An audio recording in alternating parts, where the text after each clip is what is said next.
compartilhar uma tela aqui com vocês, né? Então, estamos aí na nossa segunda aula, né? A relação entre a filosofia e o cinema na França, né? Alguns pontos que a gente trabalhou na aula anterior, né? A gente falou da invenção do cinema, né? A invenção do cinema a partir do Sade, etc. A hipótese do Frodon, né? Que o historiador Frodon, né? Que fala do cinema como uma continuação da Revolução Francesa. Relembramos um pouco a Revolução Francesa a partir de Hobsbawm, o Iluminismo a partir de Abaniano, né? Falamos um pouco da enciclopédia e do papel fundamental de Diderot na enciclopédia, né? Também falamos da definição dos gêneros na literatura, né? O lírico, épico, dramático, né? E aspectos da poética aristotélica, né? A tragédia, a comédia, a cláusula dos estados, entre outros assuntos. A partir de Diderot, né, a gente começou a falar de alguns aspectos, né, como era o teatro clássico francês, né, visto como prisão pelo Diderot, né, pensando muito também, uma coisa que eu acho importante, que eu não destaquei o suficiente na aula passada, foi que no século, por volta de 1600 e pouco, no século XVII, surgiu a Academia Francesa, que foi o modelo, inclusive, da Academia Brasileira de Letras, né? E a Academia francesa, né, apesar das controvérsias que houveram, né, ela estabeleceu o que devia ser o teatro clássico francês. Então, todas essas características que nós estamos falando do teatro clássico francês, da tragédia clássica francesa, tem ligação com esse momento da Academia Francesa. Falamos da mulher descabelada, né, a partir do texto do professor Franklin de Matos, né, que destacou a presença da mulher descabelada, né, nos textos de Diderot. Falamos de quadro, tableau, a busca de um efeito de verdade, a ênfase maior, né, que o Diderot coloca na pantomima, né, e a energia e simultaneidade de ação, né? A importância que Diderot dá à busca de energia, né, no palco, né? E quando ele conta, né, sobre a simultaneidade de ações, né, o quanto isso, de certa maneira, pode ser lido quase como uma antecipação do que vem a ser a montagem paralela no cinema, né? Duas coisas acontecem simultaneamente até que, num certo momento, elas se unem, né? Para dar um exemplo bem fraquinho, mas de fácil entendimento, né? Temos uma vítima presa no trilho do trem, né? Um herói ou uma heroína que vai salvar essa vítima, né? Vemos as duas ações em paralelo, ou seja, separadas, até que em um certo momento elas se juntam e a pessoa que está no trem é salvo. Os trilhos do trem é salvo. Agora, voltando a Diderot e continuando aspectos que eu acho importantes, né, na obra de Diderot. Lembrando aqui também que no nosso curso, né, Diderot escreveu bastante, tem muitas obras, né, a gente está trabalhando alguns escritos específicos do Diderot, né, que é o discurso sobre a poesia dramática, né, os diálogos sobre o filho natural e a peça O Pai da Família. Além desses, lembremos que nossos comentadores principais a respeito de Diderot são o professor de filosofia da USP, Franklin de Matos, e Peter Zonde. Diderot, a gente tinha parado exatamente nesse ponto. Espera aí, que eu acho que tem alguém com o microfone aberto. Se essa pessoa puder desligar o microfone, eu agradeço. Diderot, ele vai buscar, né, um novo gênero, né, entre a tragédia e a comédia, né? A gente viu, né, que dentro do drama, né, nós temos o drama trágico e o drama cômico, né? Tal como Aristóteles tinha colocado, que são relacionados a diferentes tipos de mímese, né? Diderot quer trabalhar um novo gênero, né? Pensando algo que não seja somente a tragédia, né? Por conta da cláusula dos estados, que só pode trabalhar com reis, né? E a comédia, né? Que trabalha, por exemplo, o burguês na chave cômica, né? Diderot, né? Ele quer pensar, né? O sistema clássico e inventar um gênero intermediário capaz de imitar as ações mais comuns da vida, na qual melhor se exprime a natureza humana, tal como ela é, e não como fizeram as convenções, né? Então, Diderot é muito importante na obra de Diderot chegar ao que ele chama de natureza humana, e a gente vai ver o que é isso, né? Que é corrompida pelas convenções, né? Isso aparece em várias obras de Diderot, né? Por exemplo, no suplemento à viagem de Bougainville, né? Isso aparece bem claramente, né? O que seria esse gênero intermediário, né? Um meio termo entre a comédia e a tragédia clássica, dividido em dois. Podia ser tanto uma comédia séria, né? Quanto uma tragédia doméstica. Diz o Diderot, né? Eis, portanto, né, o sistema dramático em toda a sua extensão. A comédia jocosa, que tem por objeto o ridículo e o vício. A gente pode reconhecer isso em vários tipos de comédia até hoje, né? A comédia jocosa, né? Que ridiculariza as pessoas, né? A comédia séria, e lembrando que a palavra comédia tem um sentido amplo no francês, né? Tanto que o ator é um comediante, né? Ele é um comediante, né? Então tem um sentido distinto, né? Mas a comédia séria que tem por objeto a virtude e os deveres do homem, né?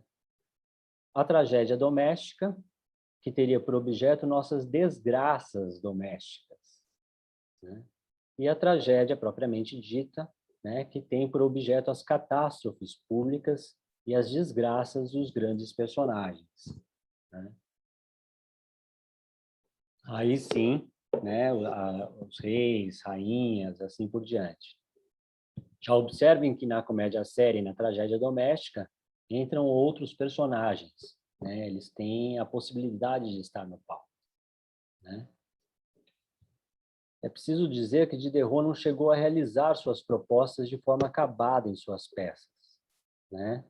Ele pensou esse sistema dramático, pensou propostas para o drama que foram amplamente colocadas, foram amplamente difundidas ao redor do mundo e são importantes, inclusive para o modo como o cinema foi pensado depois de um certo tempo, né? Mas ele não chegou em suas peças ao acabamento perfeito disso, sobretudo da tragédia doméstica. No entanto, há inovações nas suas peças. Por exemplo, a importância das rubricas, né? Quer dizer, isto é, ele escreve menos as falas do que indica as atitudes dos personagens, como a gente já viu, né? Para quem já teve contato com roteiros, né?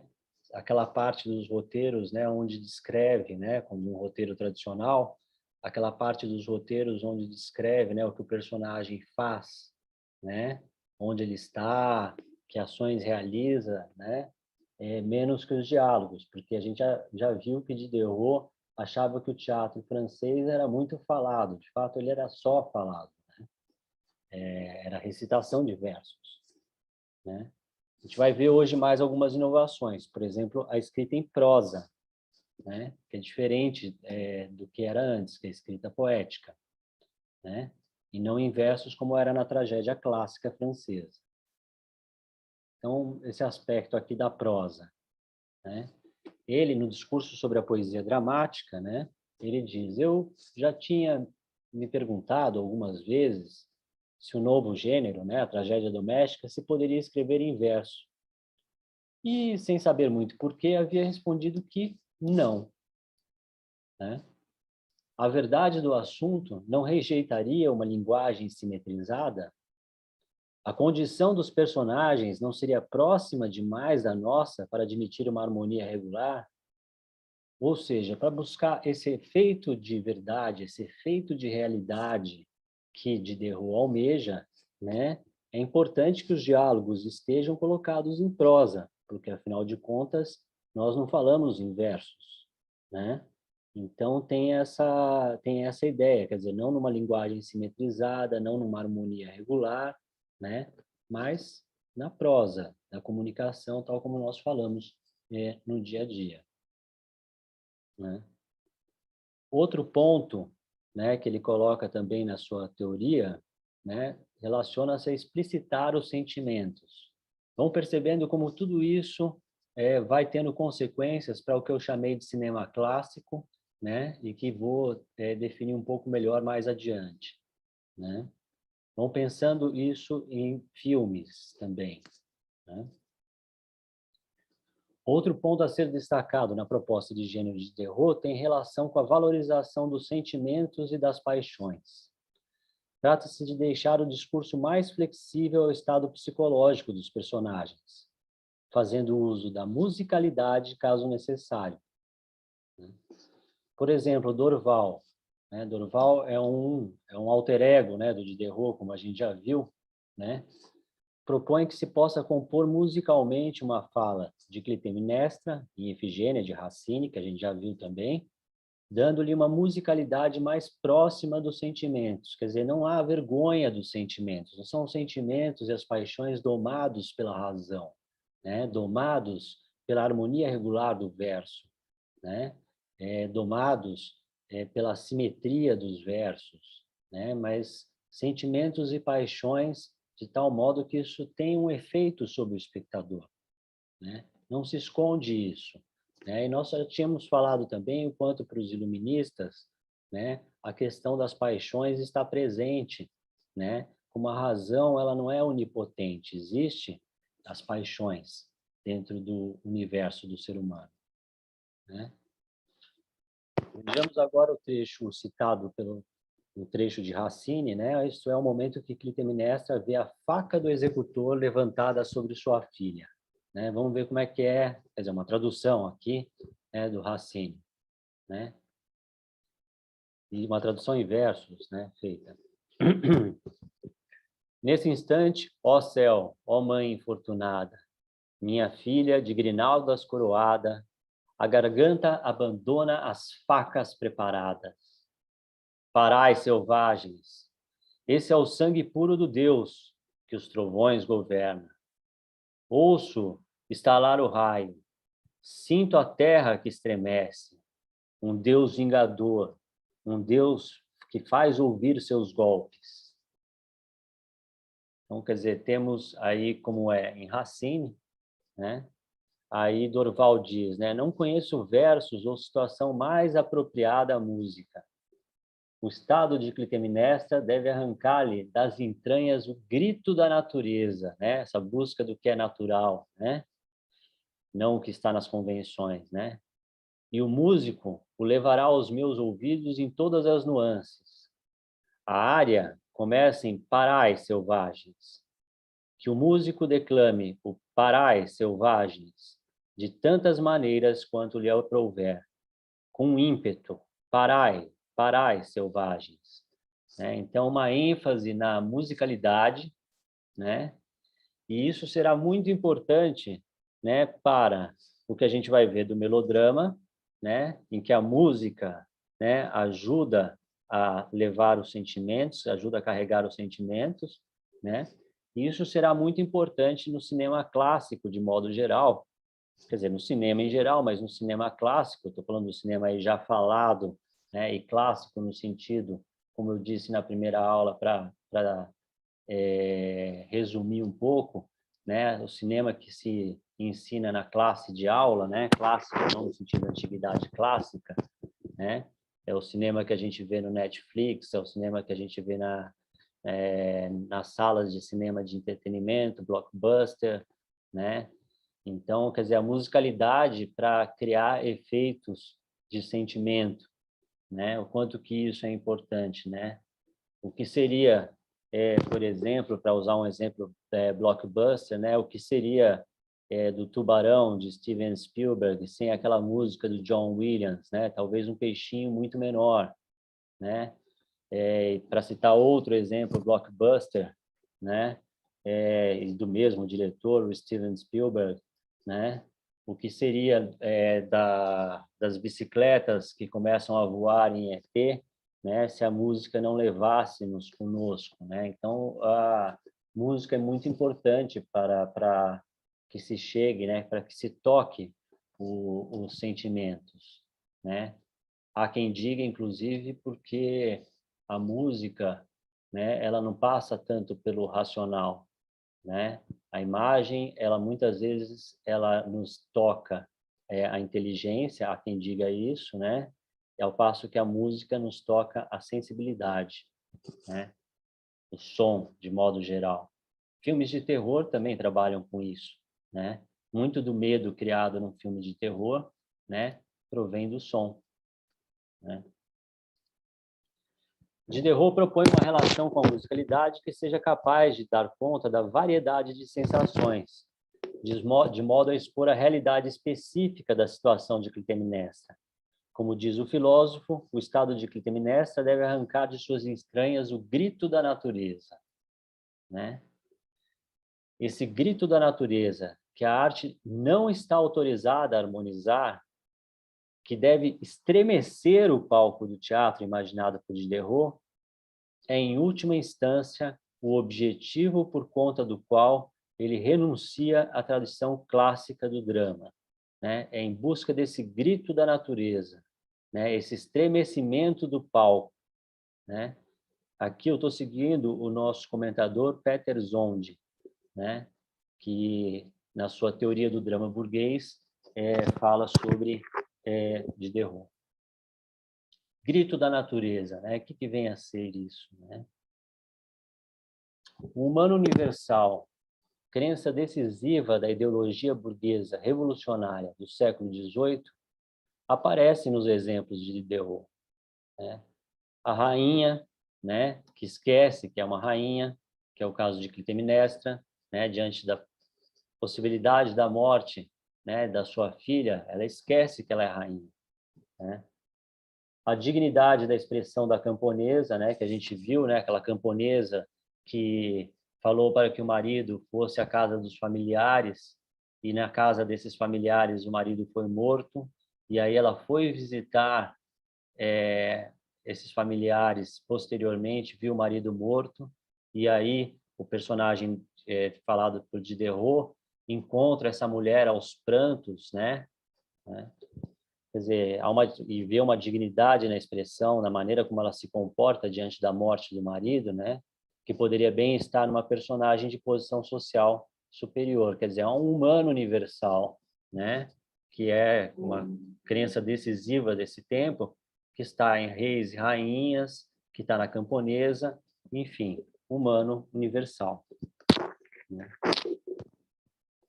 Por outro lado, e aí pensando em termos de grito da natureza, né, é importante notar que as duas heroínas citadas por Diderot não pertencem à cidade, quer dizer, não pertencem ao mundo urbano, mas à natureza, né? Isto é, o arcaico, né, da mitologia grega ou a vida no campo. Ou seja, ao mesmo tempo que há uma crença no ser humano universal, há um culto da natureza em Diderot, assim como também, por exemplo, em Rousseau, né, que em geral é mais reconhecido por todos nesse culto da natureza, né? Aí entramos na peça de Diderot, O Pai de Família. O pai de família, ao contrário do filho natural, né? Não existe tradução em português, ou pelo menos eu nunca encontrei nenhuma tradução. No entanto, eu dei para vocês aquela dica do site, né? archive.org, no qual vocês conseguem encontrar edições, né, em PDF de 1771, né, do Pai de Família, né? essa edição aqui, né? Dá até um arrepio de ver, né? Porque é uma edição em que Diderot estava vivo ainda, né? Tem aqui, ó, o Pai de Família, drama em 5 atos e em prosa, né? Enfim. Na cena de abertura de O Pai de Família, temos já uma inovação. Ela começa com uma descrição exata do cenário, tanto do palco como do comportamento dos personagens presentes, né? Tais indicações servem, por um lado, para definir o tableau, né, essa importância do quadro, né, algo importante para o cinema, que você já entenda tudo somente pela imagem, né? Quem já teve experiência de ver filmes, por exemplo, disso que estou chamando como o cinema clássico, né? Mas em línguas que não conhece, muitas vezes consegue entender o filme porque as imagens contam, né? Os tableaus, poderíamos dizer, já contam, né? O que deveria ser o mais importante da história. Enfim, tais indicações do Pai de Família servem, por um lado, para definir o tableau, por outro, para enfatizar a pantomima, quer dizer, o gesto, mímica, né? A maneira de proceder dos personagens. Nela, os gestos falam a verdade dos sentimentos mais do que a própria fala, né? O que importa é o que o personagem faz, né? Não tanto o que ele fala, né? Isso se tornará uma espécie de axioma nos guias de roteiro do cinema clássico, né?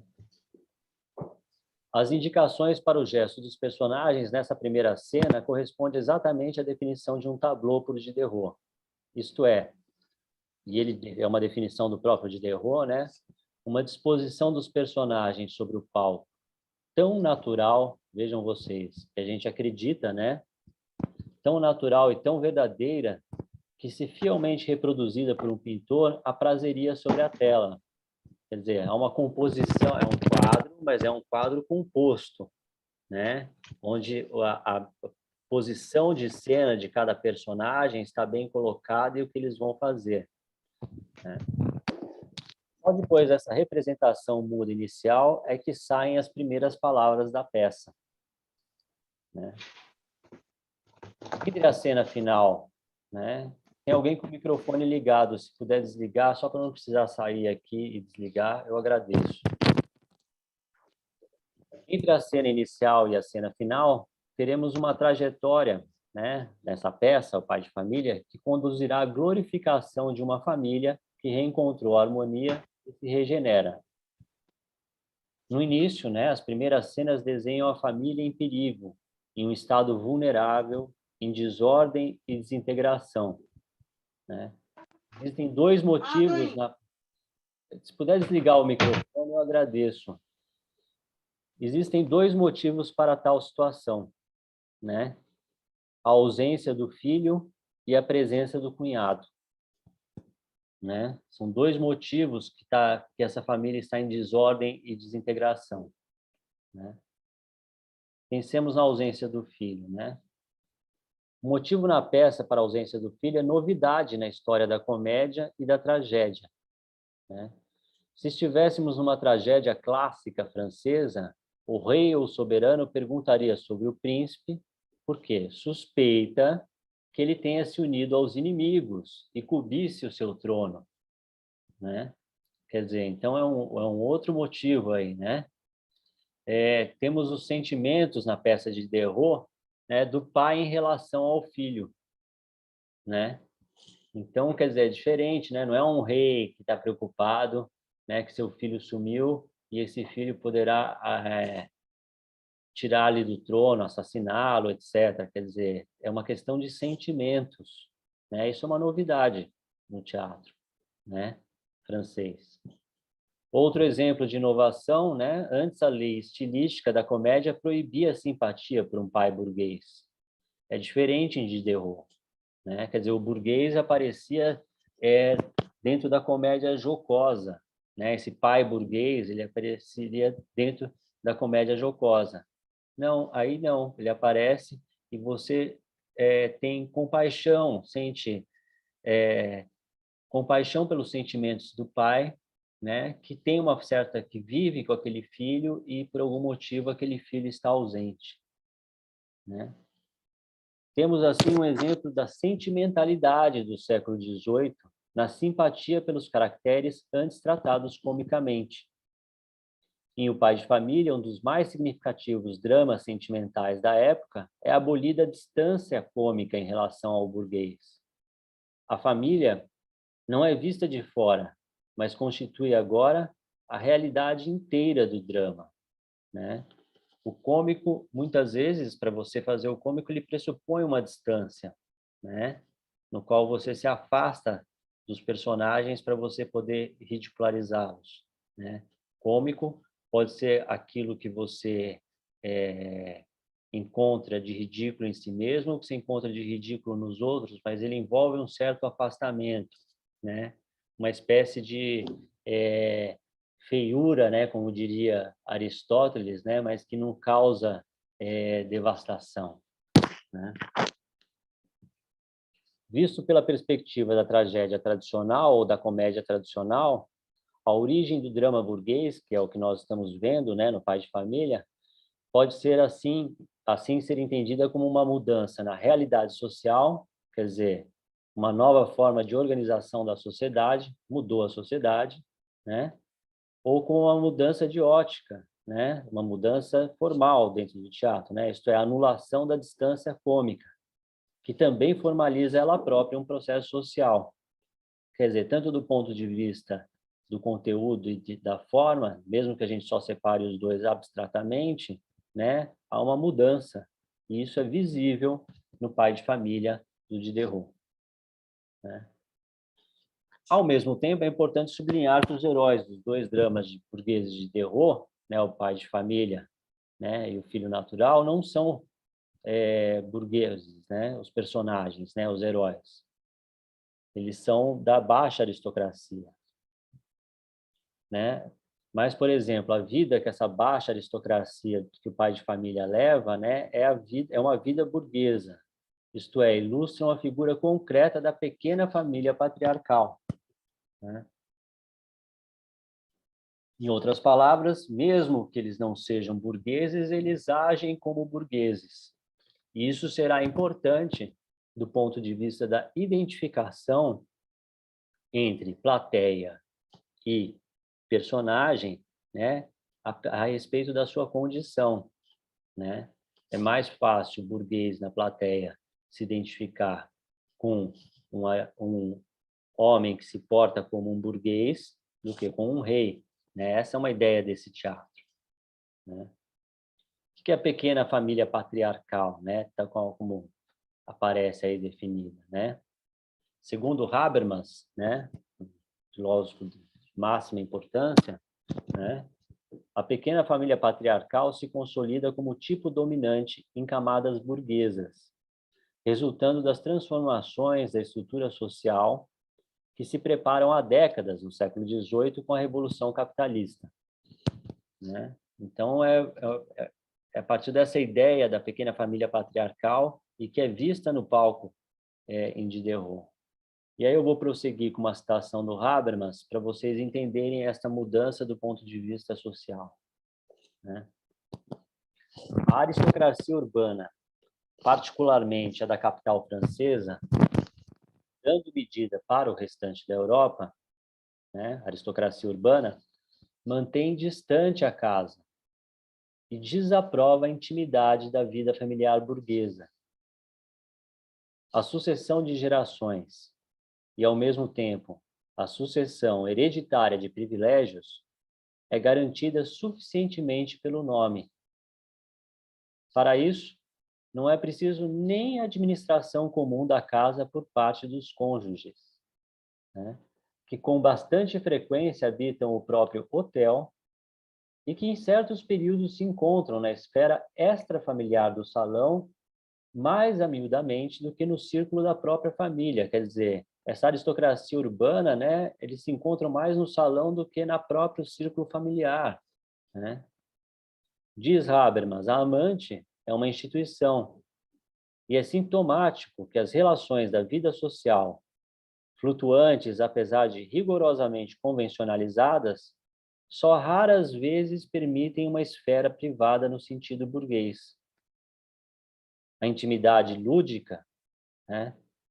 Curioso essa maneira como ele chama, né? A intimidade lúdica, quando ela se dá, distingue-se da intimidade duradoura da nova vida familiar. Quer dizer, a ideia de casa, né, como esse lugar da intimidade da vida familiar burguesa, né, é muito diferente quando a gente pensa a aristocracia, né, parisiense, né? Esta nova vida familiar se diferencia também, por outro lado, das velhas formas de comunidade da grande família, tal como mantidas ainda, entre aspas, né, pelo povo, especialmente no campo, indo bem além do século XVIII, que são pré-burguesas, também no sentido que não se prestam à distinção do público e do privado. Então, temos aqui uma diferenciação em dois aspectos, né? Primeiro, da aristocracia, né? Da cidade, né? A aristocracia urbana parisiense, né? E também da grande família, né? Camponesa, né? No caso da grande família camponesa, né? Porque essa distinção entre público e privado não seria tão marcada, né? Tal como explica Habermas, né? A privatização da vida é palpável na família do pai de família, né? O motivo da preocupação do pai pela ausência do filho documenta a intimidade permanente em que essa família está habituada a viver. Caso contrário, né, a ausência do filho não poderia se tornar tema, e tampouco a presença de um tio cínico, né, o parente que ali perturba a ordem familiar, né? Quer dizer, estamos dentro da família, da intimidade familiar, né? Isso é uma inovação, né? Há um rompimento, né, com a cláusula dos estados e a relação de identificação, né? Estou chamando aqui de identificação, né? Se o burguês da plateia, né, que vê o burguês no palco, né? E se identifica, né, a partir dos momentos que ele tem sentimentos bons em relação a ele, né? A vida burguesa, a comoção de modo geral, né? A vida burguesa dos personagens do drama familiar do século XVIII é importante para causar a comoção no espectador burguês. A comoção do burguês será maior se a compaixão se referir a um personagem em que ele identifique traços burgueses, né? É o que aparece nos diálogos de Diderot, né?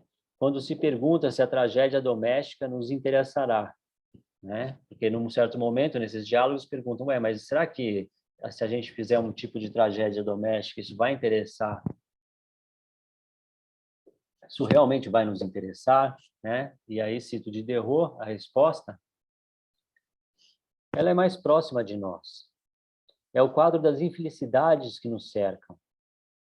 Aí ele fala, né? O senhor não imagina o efeito que produziriam sobre o senhor uma cena real, roupas de verdade, discursos compatíveis com as ações simples, perigos que com certeza fariam o senhor tremer por seus parentes, seus amigos, pelo senhor mesmo, né? Quer dizer, vejam vocês, né? Esse tipo de teatro, como isso está muito presente no que tornou-se o cinema, que eu estou chamando de clássico, cena real, roupas de verdade, discursos compatíveis com as ações, né? Ações simples, isso a gente vai definir melhor, perigos que com certeza fariam todos nós tremermos, né? E aí quais perigos, né? Uma reviravolta da fortuna, né? O medo da ignomínia, né? As consequências da miséria, uma paixão que leva o homem à sua ruína, né? Da ruína ao desespero, do desespero à morte violenta, né? Tudo isso não são acontecimentos raros, né? Então, colocar um personagem numa condição próxima daquela do espectador, né? E também situações, né? Que todos nós vivemos ou temos medo de viver. Nesse ponto é importante sublinhar que o século XVIII é o século não só da burguesia, mas também do aburguesamento, isto é, de um processo de igualização, que daí nas palavras de Zonde, né, que começou muito antes de a guilhotina operá-lo violentamente na última década dele, né? Há um aburguesamento geral, né? Um outro ponto a ser destacado, está escrito errado aqui, né? Por isso que eu não compartilho meus PDFs, apesar de eu gravar as aulas, né? É o herói virtuoso, né? Escreva rápido as aulas e às vezes cometo esses erros, né? O herói virtuoso, né? E acho que a melhor maneira da gente entender o que é o herói virtuoso, né? Que afinal de contas é o herói de tantos filmes, né? Aquele que preserva a virtude, né? É a partir de um elogio que Diderot escreveu. Diderot escreveu um elogio a Richardson, né? Isto é, o romancista inglês Samuel Richardson. Os pontos que arrebataram Diderot em Richardson, né? O culto que o autor dedica à virtude, o olhar voltado para a vida doméstica, o dom da observação, o realismo, a proximidade com a natureza, entre outros, né? Diz ele, Richardson semeia nos corações os germes da virtude, que inicialmente ficam inativos e imóveis. Eles permanecem escondidos até surgir a ocasião que os move e os leva a florescer. Então, se desenvolvem e cada um se sente impelido para o bem, com um ímpeto como nunca conhecer em si mesmo, né? Quantas vezes vocês já viram filmes, né, em que os personagens têm uma espécie de virtude adormecida, né, que eles não puderam provar ainda socialmente, né, que são virtuosos, né, até que surge uma ocasião em que eles são colocados à prova, né, e nesse momento a virtude deles floresce, né? Quantas vezes a gente já não viu isso em filmes, em séries, né? Isso tem a ver com a bondade natural, e aí nós estamos entendendo melhor esse estado de natureza, né, fora das convenções, né, que é importante para Diderot, né? Diderot ele tem uma crença na bondade natural do homem. No discurso, por exemplo, a questão de saber se a natureza humana é boa, ele responde: sim, meu amigo, e muito boa. São as miseráveis condições que pervertem o homem, e não a natureza humana que se deve acusar. Com efeito, o que nos afeta tanto quanto a narrativa de uma ação generosa? Assim, Diderot deseja que os dramas cooperem com as leis e nos ensinem a odiar o vício, né? Quanto do cinema também, poderíamos dizer, né? Ambiciona que cooperemos com as leis e nos ensinem a odiar o vício, né? Essa ideia de uma bondade natural do homem. É importante dizer que falando já que estamos fazendo aproximação com o cinema o tempo todo, há cineastas que em muitos dos seus filmes não trabalham a bondade natural do homem, né? Veja-se, por exemplo, o cinema de Lars von Trier, né? Alguns dos personagens de Lars von Trier. Não existe uma bondade natural do homem. Parte-se de um outro princípio. No entanto, há uma esmagadora maioria do cinema, né, em que temos o herói virtuoso. Com defeitos, cada vez mais com defeitos, talvez, né, mas no final das contas, virtuoso. A comédia séria, que é o que o Diderot acabou exercendo mais, né, ela, vamos falar um pouco sobre ela, né? Conhecidos os motivos que fizeram Diderot preferir o drama burguês ao invés da tragédia dos príncipes, visto também o seu elogio da virtude, torna-se patente a motivação que o leva a optar pela comédia séria ao invés da comédia jocosa. No discurso de Diderot, né, o honesto nos comove de forma mais íntima e doce do que aquilo que estimula nosso desprezo e nosso riso. O exemplo da virtude cativa mais que o vício, disse um filho natural. Quer dizer, é uma espécie de recompensação. A gente se sente, de alguma maneira, recompensado quando vemos as peças, os filmes, que trabalham dentro desses parâmetros que nós estamos vendo, que Diderot antecipa ao cinema clássico, né? Em que o honesto nos comove mais, né? A bondade nos comove mais, a virtude nos comove mais, né? Diderot chega até a pensar, né, como seria o teatro numa espécie de utopia, né, a ilha de Lampedusa que ele imagina, né? Teatro seria, haveria teatro lá, mas haveria um tipo específico de teatro nessa utopia, né, que Diderot imagina, né? Na ilha de Lampedusa, a nação pequena e feliz que ele descreve nos diálogos, seriam apresentados, em dias festivos, tragédias que ensinassem os homens a temer suas paixões, né? E comédias que os instruíssem de seus deveres e lhes incutissem o senso deles. Comédias para rir e zombar, né? As comédias jocosas, não existem na ilha de Lampedusa. Vejam você, ela é banida da ilha de Lampedusa, né? Mas nós temos tragédias que ensinam que tememos nossas paixões e comédias, né, que nos ensinam, comédias nesse sentido, as comédias sérias, né, que nos ensinem a respeito dos nossos deveres, né, e nos expliquem o que vem a ser a boa conduta, assim por diante. Assim, a maldade deixa de ser, como é na comédia tradicional, a lei formal que o autor professa a fim de tornar suas figuras ridículas e levar os seus espectadores ao riso. Agora, em Diderot, a maldade é uma característica de um mundo hostil, que inflige sofrimento ao herói virtuoso, né? Já vai se desenhando uma coisa importante aí, que é essa oposição entre a esfera privada, local protegido, né, e a esfera pública, né, o mundo hostil, né? É possível tirar uma série de consequências desses tipos de oposição, né? Por exemplo, quando a gente fala que o Diderot está em busca desse herói virtuoso, em busca daquilo que é natural, do que seria natural ao homem, e e o quanto esse natural é corrompido pelas convenções, a gente pode pensar isso em termos de teatro também, né? O quanto as convenções da tragédia clássica francesa impedem justamente aquilo que é natural. Quer dizer, tem várias consequências que a gente pode tirar disso. O discurso de Diderot diz que na comédia séria os homens deveriam assumir o papel que os deuses desempenham na tragédia.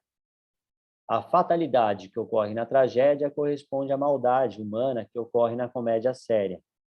São os homens maus, ou seja, aqueles que foram corrompidos pelas convenções, pela sociedade, que agem contra o herói virtuoso, né? Temos aí os vilões, né, importantes ao melodrama, né? O que é a virtude, né? Essa é uma pergunta que todos nós podemos entender para Diderot, né? Podemos supor para Diderot por tudo que foi exposto. Ele responde no elogio a Richardson, entre outros lugares. O que é a virtude? É, sob qualquer aspecto que se considere um sacrifício de si próprio. Quer dizer, a ideia de virtude como um sacrifício, né? Personagens, e isso também vocês já viram em muitos filmes, né? Que são colocados diante de, digamos, tentações, né? Possibilidades de ganhar um dinheiro ilicitamente, né? De conseguir coisas ilicitamente, né? Mas que recusam isso, né? Que tem um certo sacrifício. Esses personagens, né, são virtuosos. E no caso depois do cinema, né, serão recompensados ao longo da narrativa. Para Diderot, na França corrompida de sua época, né, a França pré-revolução francesa, né, peças honestas e sérias terão êxito e são necessárias. Diz ele, é indo ao teatro, né, que eles, né, os espectadores, né, se esquivarão da companhia dos perversos que os cercam. É lá que encontrarão aqueles com quem gostariam de viver. É lá que verão a espécie humana como ela é, reconciliando-se com ela. Quer dizer, é curioso, né? Você verá, o espectador verá, né, a virtude do ser humano no palco, né? Nessa espécie de lugar protegido do mundo, né? Quer dizer, o teatro é como se o teatro fosse o mundo verdadeiro, né? O mundo que ainda não é o mundo, mas o mundo tal como ele poderia ser, né? O mundo da virtuosa aparência não é, contudo, somente o mundo que os homens gostariam de viver. É, ao mesmo tempo, o mundo verdadeiro. Diderot mostra, né, que o que o homem é realmente, isto é, bom. Assim, o espectador, ao se refugiar no teatro, se reconciliaria com o mundo, na medida em que a realidade fluidifica-se até tornar-se aparência, e a aparência afirma-se como verdadeira realidade, né? Essa oposição, né? O teatro de Diderot serve essa reconciliação, né? Já que não podemos viver no mundo verdadeiro, a gente vai ao teatro e vê esse mundo, né? Tal como ele é, de fato, né? Tal como ele poderia ser, melhor dizendo, né? Não. Esse agora abre um parênteses biográfico, que é lembrado pelo Zonde, né? Lembremos que o Diderot foi encerrado no mosteiro, preso, teve obras proibidas, né?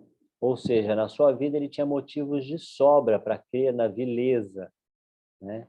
Durante anos sofreu adversidades, feita tanto de hostilidades pessoais e tanto de medidas repressivas do Estado. Ainda assim, ele consagra o drama burguês, que quis criar, né, a celebração da bondade e da virtude humanas. Muito curioso isso, né?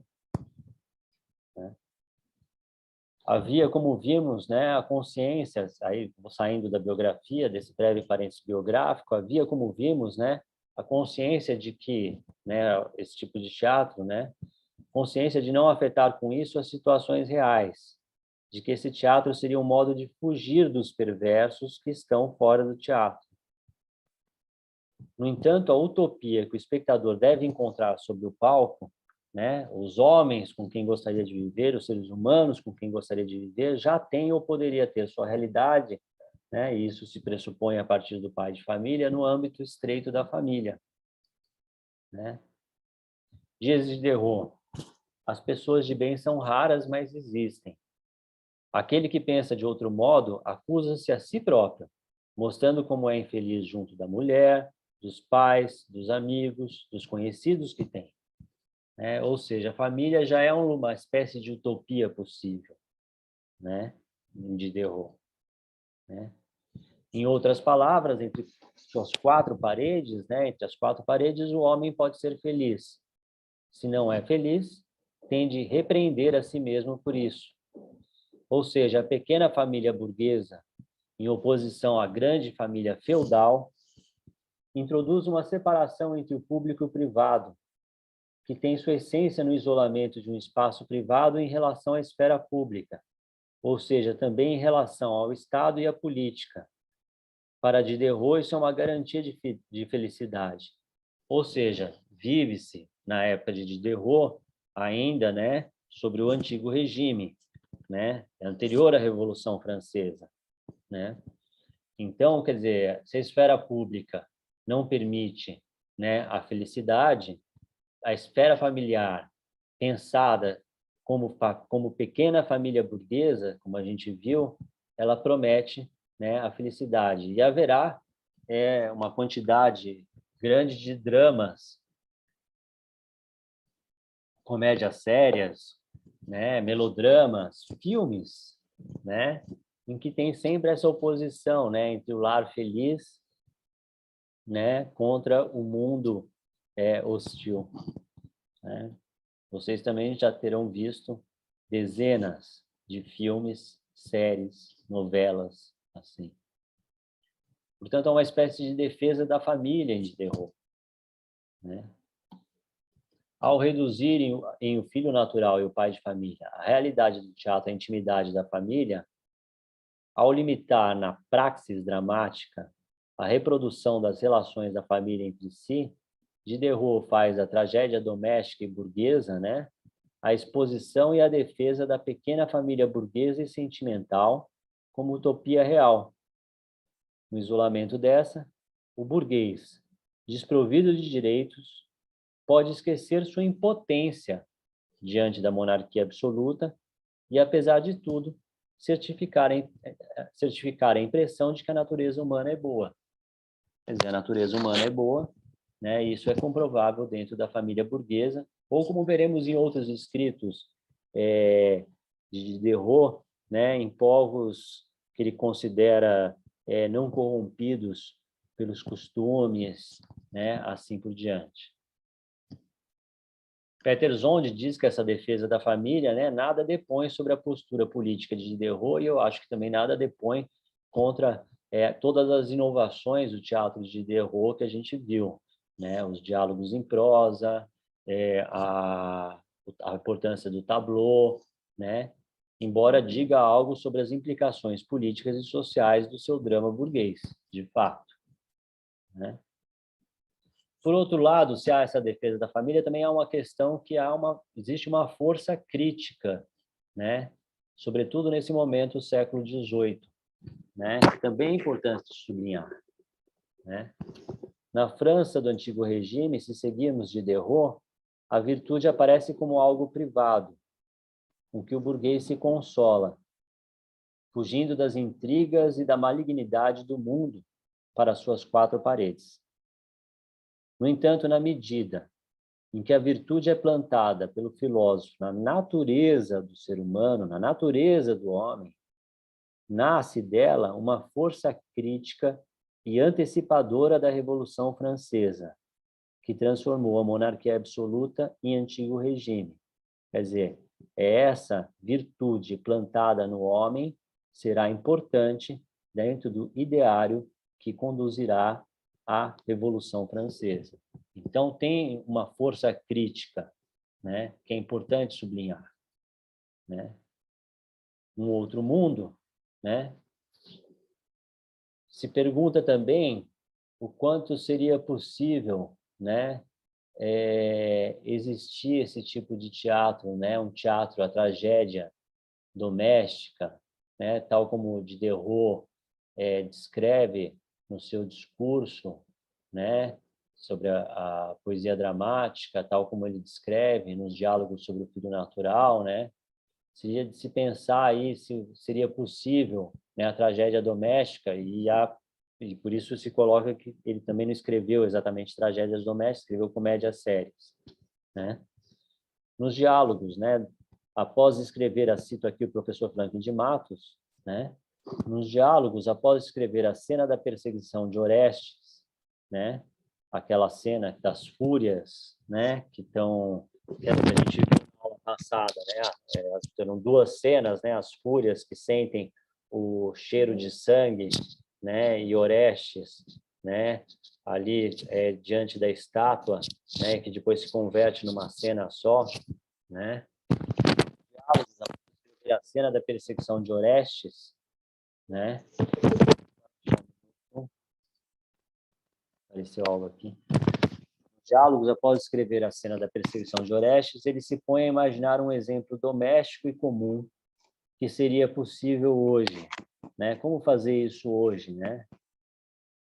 Mas, ao concluir, ele afirma: é preciso para esse novo gênero autores, atores, um teatro e talvez um povo, né? Quer dizer, precisa de um novo povo para que se possa pensar, né? Não é o povo do século XVIII, francês, antes da Revolução Francesa. Para Diderot, a profundidade das reformas sociais necessárias torna difícil o teatro imaginado nos diálogos e no discurso. Talvez por isso, como eu disse, né, ao invés de tragédias domésticas, ele tenha sido obrigado a compor comédias sérias, que não passam de um compromisso entre o ideal, o que ele almeja, né, e o existente naquele tempo, né? Isso dá nova nuance também à defesa da família ali colocada em Diderot, né? Aí ele faz uma afirmação nos diálogos, né, sobre o filho natural, Que relação, né? Porque a tragédia grega é o modelo, né? Com quem ele conversa, né? Que relação, e a democracia, né? Que relação pode haver entre as nossas assembleias de teatro nos dias mais numerosos e aquelas do povo de Atenas ou mesmo de Roma, né? Os teatros antigos recebiam até 80.000 cidadãos. Essa cifra aqui é de Diderot, né? A cena de Secaros era decorada de 360 colunas e 3.000 estátuas. Empregavam-se para a construção desses edifícios todos os meios para fazer valer os instrumentos e as vozes. Eles davam a ideia de um grande instrumento, quer dizer, 80.000 cidadãos, quer dizer, ele está descrevendo na sua cifra, né? É mais espectadores do que muitos filmes, né? Nesse trecho, né, a gente vê o teatro, né, como uma caixa de ressonância musical, ou melhor, o teatro como o ideal da obra de arte total, né, que junta arquitetura, escultura, música, poesia, né? Quer dizer, nada mais oposto ao teatro como prisão, né? E talvez próximo do cinema, né? Além disso, ao uso do termo cidadão, né?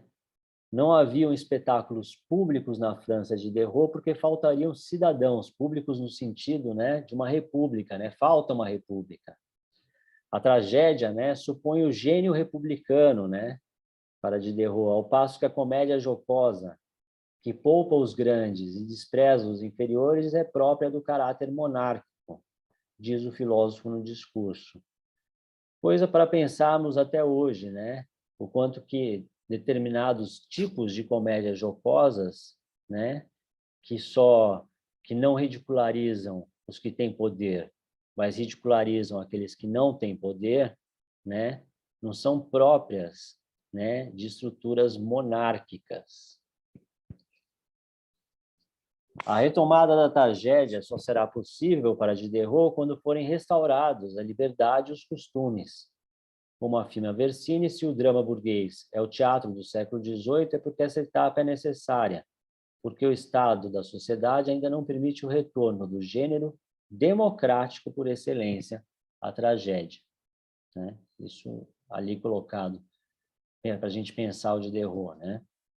Qual o legado de Diderot, né? Várias coisas, né? O legado de Diderot, além de tudo que a gente já viu e já falou, tableau, diálogos em prosa, etc., né? A própria antecipação da montagem paralela, etc., o efeito de realidade, né? O herói virtuoso, muitas coisas, né? O legado de Diderot é múltiplo. Como autor do Filho Natural e de Pai de Família, né? Ajudou a desencadear as duas tendências, desencadear as tendências que conduzem ao melodrama de Pixie-Recourt, né, e Dumas. Pixie-Recourt será um nome fundamental agora que a gente vai entrar no melodrama, né? Como teórico, Zola lhe atribuiu o papel de precursor do teatro naturalista. Quer dizer, não é pouco. Um ponto fundamental do legado de Diderot é a defesa do ilusionismo, né? Diz Diderot, a perfeição de um espetáculo consiste na imitação tão exata da ação que o espectador, seguidamente enganado, imagina assistir à própria ação. Isso é quase uma definição de cinema clássico, né? Você está diante, como se você estivesse ali sentado num certo momento, você se esquece que você está na sala de cinema, né? No caso aí de Diderot, da sala de teatro, né? E como se abrisse uma janela diante do real, transparente, né? Na qual você imagina assistir à própria ação real, né? Essa defesa de uma ilusão tão perfeita, né, que parece o próprio real. Uma definição de cinema clássico. Em 1943, um cineasta russo, né, mais importante, um dos mais importantes cineastas russos da história, mas certamente o primeiro da história russa mais importante, né? Eisenstein exclamou: Diderot falou de cinema. Segundo Eisenstein, né, Diderot antecipou um teatro que só pôde realizar-se integralmente por meio do cinema, né? Esse teatro da quarta parede, né, aparece numa advertência do discurso aos autores e atores, e na qual se detém Eisenstein. Assim, quer compondo, quer representando, não penses no espectador, é como se ele não existisse. Imagine no proscênio, no palco, uma grande parede que te separa da plateia. A ideia de que você separa, né?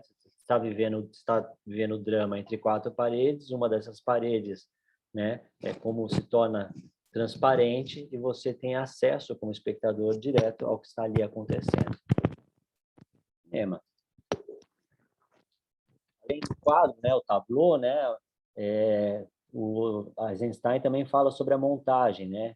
Diz Eisenstein, Diderot vê no quadro, né? O enquadramento, um elemento indissociável do drama.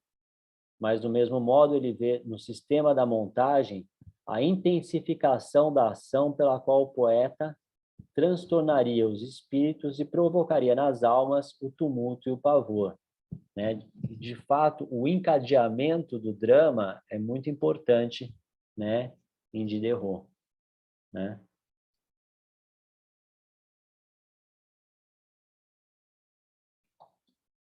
A Cleusa comentou aqui que está sem áudio. Se houver mais pessoas sem áudio, por favor, avisem, que daí a gente tem que parar. Bom, o teatro é... Ah, tá. Então está ok. Então, Cleusa, acredito que tem um problema aí no seu computador. Aí eu vou pegar o Ismael Xavier, né, professor da USP, né, sobre o qual já comentei, né, porque ele vai falar do teatro de Diderot, né? Um ponto importante aqui no Olhar e a Cena, né? Um dos ensaios desse livro, excelente livro. Diderot recusa o teatro, né? Isso aí quase resume assim um pouco tudo que a gente está trabalhando, né?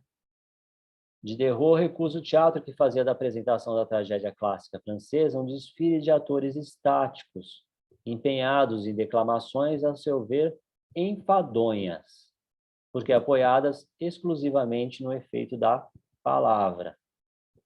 O filósofo da Ilustração rejeita um teatro entendido como recitação de poesia, por mais nobre que esta seja, e solicita a elaboração de um jogo cênico em que, dando ênfase à expressão dos sentimentos, vimos isso, trazida pelo gesto, vimos isso, e pela fisionomia, também vimos, cria a ilusão da realidade das emoções sugeridas pelos autores.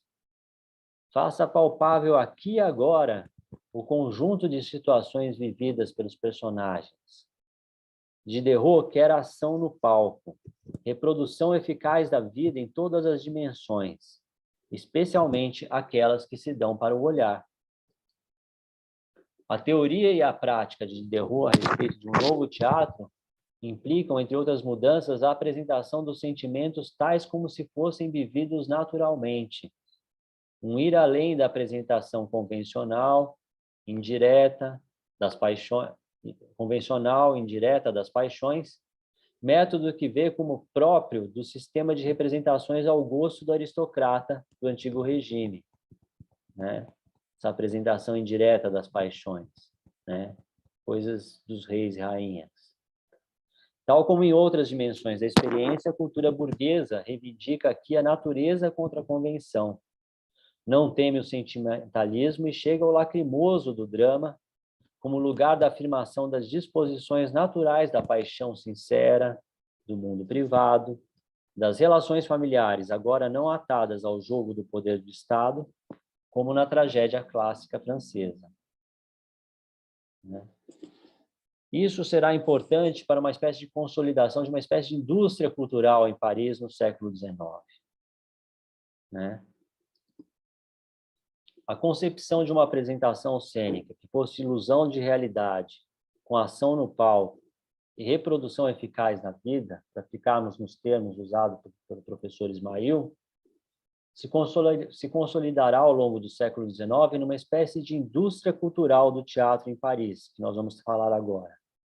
Dada a quantidade de casas dedicadas à encenação e a sua popularidade, que apresenta melodramas, caracterizados por diálogos em prosa, ênfase na ação, ilusionismo, visualidade, ritmo veloz, oposição simplificadora entre bem e mal, saltos na intriga, reviravoltas, efeitos especiais, vejam vocês, estilo enfático, entre outros atributos. Não será difícil, para a gente antecipar aqui um passo que será dado adiante, depois de apresentar o melodrama, não é difícil reconhecer essas características em dezenas de curtas da Pathé, né? Uma empresa francesa de cinema, no início do século XX, que, juntamente com outros trabalhos do mesmo período, estabelecem as coordenadas de uma gramática cinematográfica, que se mantém hegemônica até hoje, e cujo objetivo principal é a exploração comercial.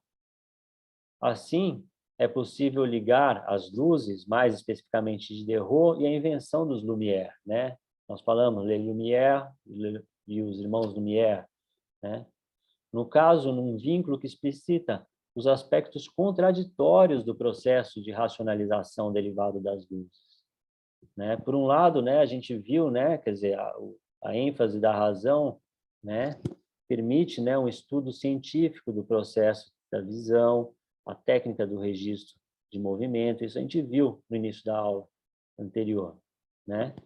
E de outra, a criação de um dispositivo, né, utilizado sobretudo para ilusão e que vai buscar, né, elementos já presentes, né?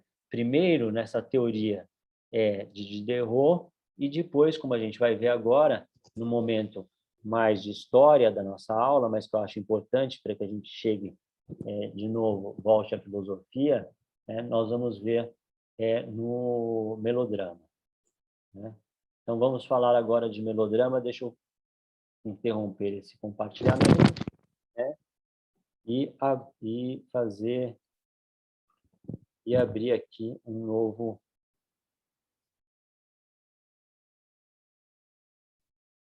guia aqui para a nossa aula, né?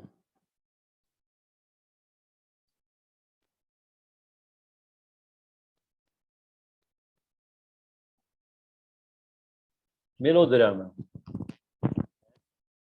Aqui eu vou seguir o Thomas Sowell, né? Tô entrando aqui na história um pouco, falei para vocês, né?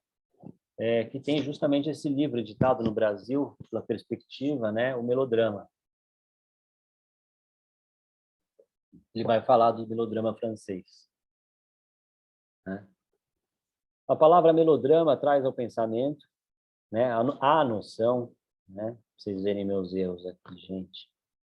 A palavra melodrama traz ao pensamento a noção de um drama exagerado e lacrimejante, povoado de heróis falastrões, ante vítimas infelizes, perseguidas por ignóbeis vilões, numa ação inverossímil e precipitada, que embaralha as regras da arte e do bom senso, e que termina sempre com o triunfo dos bons contra os maus, da virtude sobre o vício.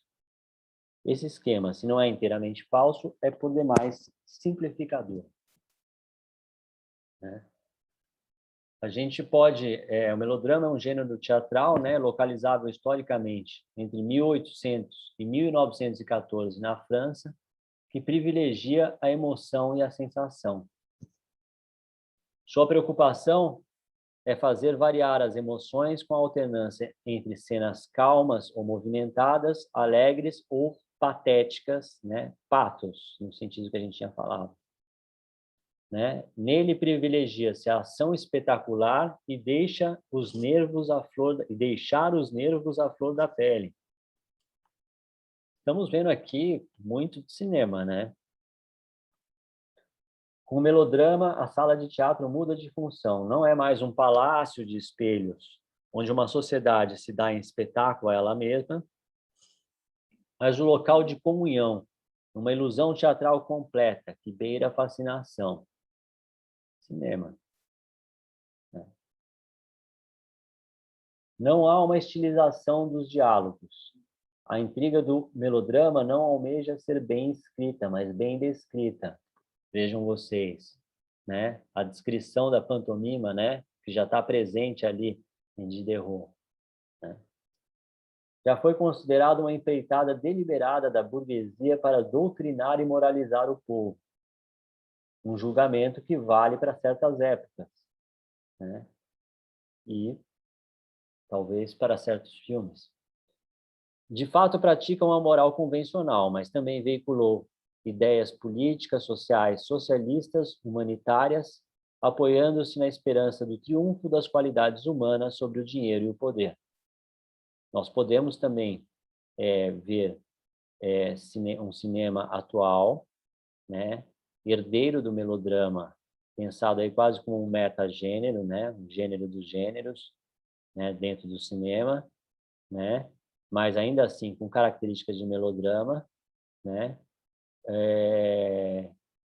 com bons filmes, inclusive, né, Costa Gavras, Ken Loach.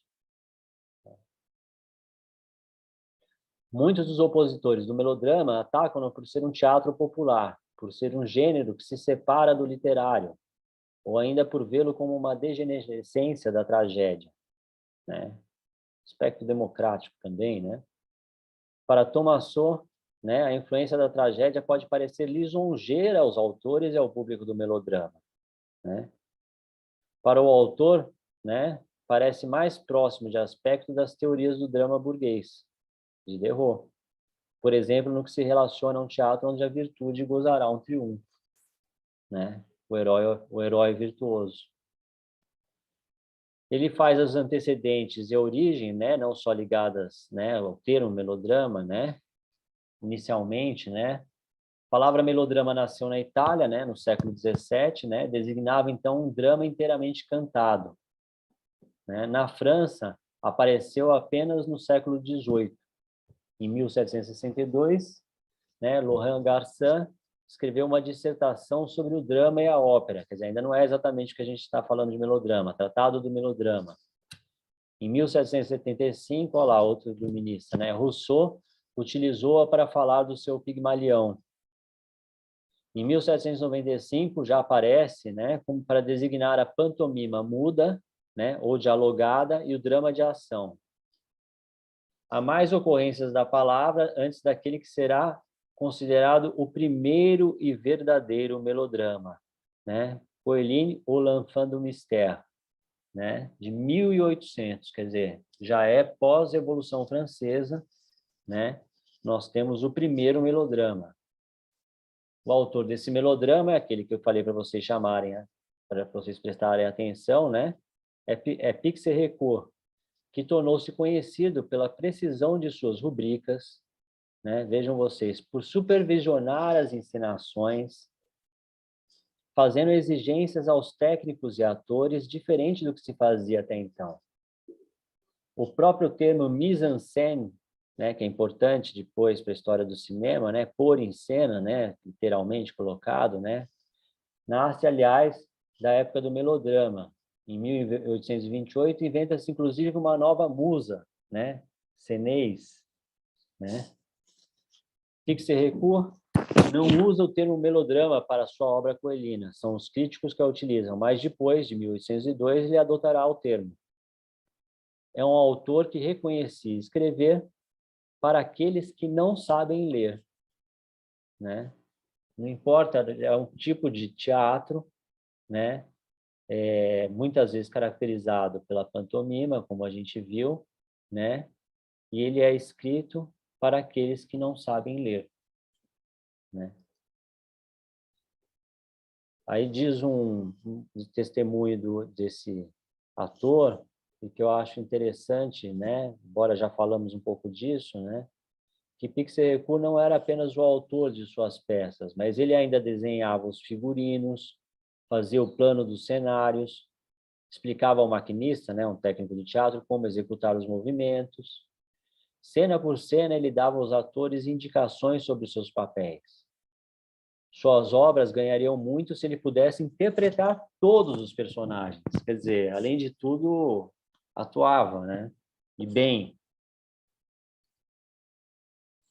Importante entender, né, pós-Revolução Francesa, né, após o Edito de Liberação de 1791, que estipulava que todo cidadão podia construir um teatro público e ali representar todos os gêneros, aparece um entusiasmo desmesurado pelo teatro, né? Começa a nascer aquilo que eu falei, que é essa espécie de indústria cultural, né? Parisiense, né? Lembremos que durante todo o século XVIII houve uma lenta transformação dos gêneros tradicionais da arte, que a gente viu, né? Em particular, o teatro, que na época da Revolução conjugou-se com o aumento de público das classes populares. Há autores que dizem que o melodrama é o filho da Revolução Francesa, por conta dele ser ligado à ideia de teatro popular, quer dizer, filho da Revolução Francesa. Bem ao gosto, né, poderia estar inscrita naquela hipótese que a gente viu do historiador Frodon, né? Falar aqui rapidamente do melodrama clássico, né? Eu vou estar atento ao horário para termos tempo para as perguntas, né? Falar do melodrama clássico, que ele já vai dar as coordenadas, né, do que virá a ser os outros melodramas, dos quais eu falarei mais rapidamente ainda, mas vamos passar por eles e eu acho que é importante. Aqui um folheto jocoso, mas que dava uma receita que não está de toda errada, né? Para fazer um bom melodrama, coloca-se como personagens principais um bobo, um tirano, uma mulher inocente e perseguida, um cavaleiro e um animal aprisionado. No primeiro ato haverá um balé. No segundo, uma prisão, um romance, correntes. No terceiro, lutas, canções, incêndio, etc. O tirano será morto no fim da peça, quando a virtude triunfará e o cavaleiro desposará a jovem inocente e infeliz. Tudo se encerrará com uma exortação ao povo para estimulá-lo a conservar a moralidade, a detestar o crime e os tiranos e desposar as mulheres virtuosas, né? É um folheto jocoso, tá?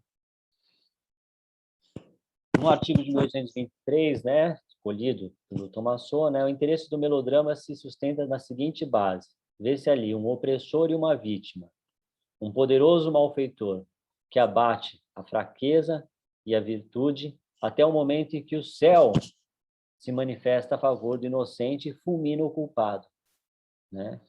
Então, quer dizer, aparece um vilão que que vai oprimir uma vítima inocente, né? E essa opressão vai a crescer a tal modo, né? Até que acontece algo, né? Em que esse vilão será fulminado, né? O tema da perseguição, né, é o pivô de toda a intriga melodramática, né? Essa perseguição do vilão à vítima, né? A distribuição maniqueísta das personagens opera-se assim em função do vilão, que personifica essa perseguição, né? Alguém pode dizer que isso pode ser um dos motivos pelos quais, em tantos filmes, os vilões são mais interessantes do que os heróis, né? Os atores preferem fazer os vilões. Antes da chegada do vilão, o mundo ainda é harmonioso, né? E após a sua punição, no final, né, os mal-entendidos se dissipam, as famílias se restabelecem, tudo, enfim, retorna a uma ordem cujo equilíbrio o vilão havia rompido ao longo de aproximadamente 3 atos, diz Thomasson, né, num certo momento ali do melodrama clássico. Essa quantidade de atos vai variar, mas eu achei importante sublinhar aqui, trazendo Thomasson os 3 atos, porque os manuais de roteiro clássico, né, esse receituário divide a narrativa dos filmes em 3 atos, em geral, né? Quantos filmes vocês já não viram assim? Peripécias, né? A gente já falou sobre peripécias, né? Reviravoltas, né? As peripécias dramáticas que acompanham essa perseguição da vítima ganham uma intensidade patética, de patos, né, crescente ao longo da trama. Parece que estamos diante de um manual de cinema hollywoodiano, de cinema clássico, né? É curioso que nesses manuais, que eu estou aqui ironizando, né, geralmente eles tendem a colocar assim como se essas fossem características da humanidade desde momentos imemoriais, uma espécie de grande inconsciente coletivo que seria feito de toda a humanidade, nós estamos vendo aqui motivações históricas para isso, momentos históricos onde vai se delineando isso. Por isso que eu estou querendo abrir esse parênteses histórico, né? No momento em que a vitória do vilão parece definitivamente conquistada, a fatalidade intervém para ministrar um castigo exemplar e consagrar a vitória da virtude sobre o vício, né? Às vezes não é e aí lembro também quantos filmes, às vezes não é o herói virtuoso que vai ter que matar o vilão, mas aí no momento de luta com o vilão, né, cai um pedaço do penhasco onde eles estão lutando e o vilão morre, né? Tal desenvolvimento traz uma concepção religiosa do mundo para o Thomason e a convicção do triunfo dos bons sobre os maus. Para Thomason, após os sangrentos episódios da Revolução, a ética melodramática funcionaria como uma espécie de compensação, né? Visão dele. Se o tema da perseguição se desenvolve ao longo de quase a totalidade dos 3 atos, o do reconhecimento, outro conhecido nosso, trabalhado na primeira aula, né, intervém apenas nas últimas cenas ou nos finais dos atos, né? É por meio do reconhecimento que se encerra a perseguição, né, quando ele está no final, né? Ele assinala o clímax patético do drama, né, que é acentuado pela utilização do quadro vivo, que fixa os personagens ao som de intervenção da orquestra. Quer dizer, esse momento que se reconhece, né, muitas vezes a ação parava, né, como se fosse um quadro mesmo, né, e ali a orquestra acentuava o acontecido. Se vê isso às vezes em novelas, né, que em alguns tipos que acontece algo, aí congela a imagem, né, mas já é usado isso em tom humor, né. Os equívocos do melodrama jogam com fatos, né, cartas extraviadas, encontros desmarcados, falsos endereços, né. Tudo isso também está presente aí no material aí utilizado para se criar histórias hoje, né? Ou com pessoas, substituição de crianças, semelhanças fortuitas ou premeditadas, usurpação de qualidades ou títulos, né? O reconhecimento no final vai corrigir essa série de enganos. Também tem um outro exemplo ali de preparação patética que se dá no pressentimento. Isso eu achei também importante destacar, porque isso tem muito num certo tipo de cinema, né? Também há um jogo de preparação patética e dramática frequentemente utilizado no melodrama, o pressentimento. Pressente-se o reconhecimento do final, mas ele será retardado ao máximo, até o momento em que coincidirá com a obra da justiça, né?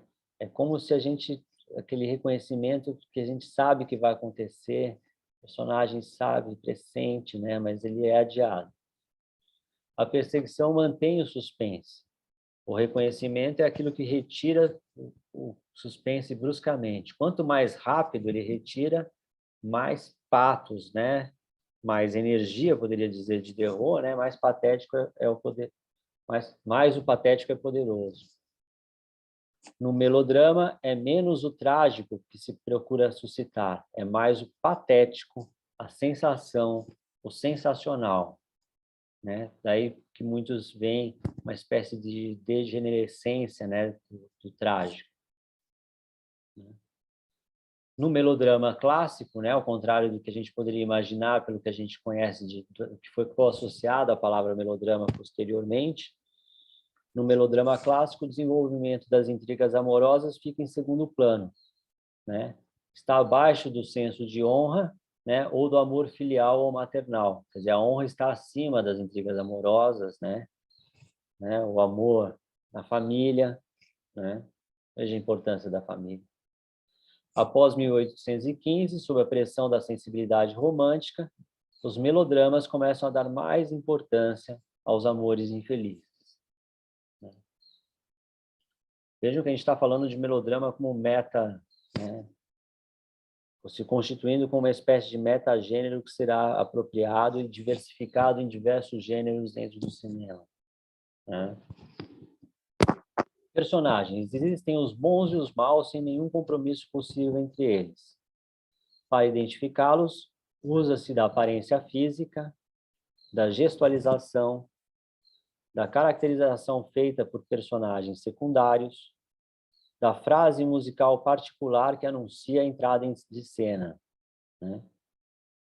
Isso tem no cinema blockbuster, né? Já que eu citei na aula passada, isso tem, né? A entrada de cena de Darth Vader, né? Personagem de Star Wars, né? Tem a sua frase que entra, né? Tem frase musical, né? Há uma preferência por personagens que quase não falam entre os heróis. Estamos aqui quase vendo os personagens de western, né? A linguagem mímica convence a essa ética simplificada. Já os vilões são falastrões, vilões falam mais, né? Vilões gostam de falar, né? Isso até nos filmes do James Bond, né? Existem dois tipos, né, de inspirações principais, né? Uma delas, em conformidade à temática do drama burguês, né, e da comédia lacrimejante, evocará os dramas de família, né? Então, quais são os temas? A herança, né? O vilão está almejando aquela herança, casamento secreto, alguém casou secretamente, mas a sociedade não pode saber disso, desonras, desprezos, roubos, crianças que são perdidas e reencontradas, são os melodramas burgueses. Há outro, né, outro tipo, né, prolongando os ideais da tragédia do drama histórico, né, que situará essa mesma temática num contexto histórico, sublinhando o aspecto espetacular do retorno ao passado. São os melodramas históricos e heróicos, né? Quer dizer, podemos ter toda essa temática da desonra, do desaparecimento de uma criança, tal, não sei o quê, mas ligadas a personagens históricos, né? Grandes heróis, né? Falar um pouco do vilão, né? O vilão é o agente principal em qualquer melodrama. No melodrama burguês, temos, por exemplo, o gênio mau da família, né? Que pode, por exemplo, corromper o filho bom da casa. Ou aquele, né, que chega sem avisar e detém de um segredo que pode prejudicar o herói ou a heroína. No caso ali, são geralmente estrangeiros, ateus, né? Marginais, desertores, né? Temos também o fidalgo malvado, né? Com aparência de honestidade e grandeza, mas que logo desvela presunção, orgulho, crueldade. Seu fim, após um monólogo, no qual eles trazem à luz seus remorsos, ou a negritude, né? Expressão daqui, a obscuridade da sua alma será mais violento, né, que os precedentes, né? Ocorrerá após um duelo, combate, ou aniquilados por uma catástrofe natural, tal como a gente já disse, né? Já no melodrama histórico, né, ao gênio mau da família, o grande senhor malvado, correspondem o conspirador e o tirano, né? O conspirador fomenta complôs contra um soberano clemente e magnânimo. Desliza à noite com capa escura, sabe de tudo, vigia tudo. Será descoberto numa festa ou baile de máscaras. Podemos ver o herdeiro disso, né? Nós temos um político que pratica o bem e um complô que é feito contra esse político, né? Tema de filmes também.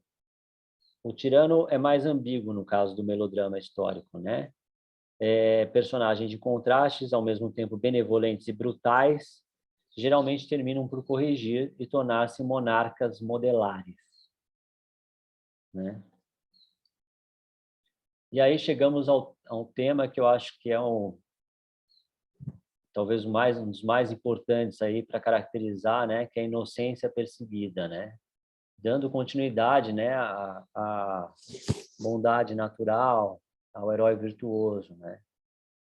As personagens que sofrem a perseguição do vilão, né, apresentam menor variação de comportamento do que ele, né? De modo geral, são mulheres ou crianças. Vejam vocês, né, o que nosso presente está encaminhado em desfazer. Enfim, as personagens que sofrem a perseguição do vilão apresentam menor variação de comportamento do que ele. De modo geral, são mulheres ou crianças, né? No melodrama clássico, a mulher é a encarnação das virtudes domésticas. Gente, a heroína é a esposa, mas, sobretudo, a mãe, que algo ou alguém separa dos seus filhos. São belas, bondosas, sensíveis, com inesgotável aptidão para sofrer e chorar. São vítimas de maldições paternas, violações, casamentos secretos. Em geral, elas superam os homens em devotamento e generosidade. Mas é com as crianças, abandonadas no frio e na solidão, que o melodrama terá a sua expressão mais forte. São geralmente duas crianças, a mais velha que desempenha o papel do protetor. Vão sofrer, mas depois reencontrar a célula familiar que as haviam perdido ou rejeitado. De novo, falo para vocês, né? Depois vocês poderão comentar quantos filmes nós vimos assim, né? Com tudo de preconceito que eles possam vir a ter. Outros personagens, né? Personagens cômicos, né? Que devem intervir logo ou antes depois das cenas mais patéticas. São matronas, soldados, os bobos, os valentões, né? Matamouros, né? Dos paródicos dos heróis. Tem também o pai nobre, seu papel é proferir sentenças morais. Temos também aquele personagem misterioso, menos frequente do que os outros que acima, né? É aquele que sabe tudo, que chega sempre na hora certa para salvar o inocente. E animais, né? Utilizavam-se por vezes animais verdadeiros no palco. Por exemplo, pombas portadoras de mensagens. Efeitos de realidade, né? Não tendo que render jamais tributo a um texto literalizado, o elenco pode enfatizar seus dons de mímica e dar a sensibilidade, o elenco pôde enfatizar seus dons de mímica e dar à sensibilidade toda a sua força e nuances. Como explica Dusan, são uma maravilhosa ginástica essas situações extremas, abandonos, desesperos, angústias, transes místicos. Os pulmões são treinados nos gritos. O rosto e o corpo submetem-se à mímica e aos grandes gestos.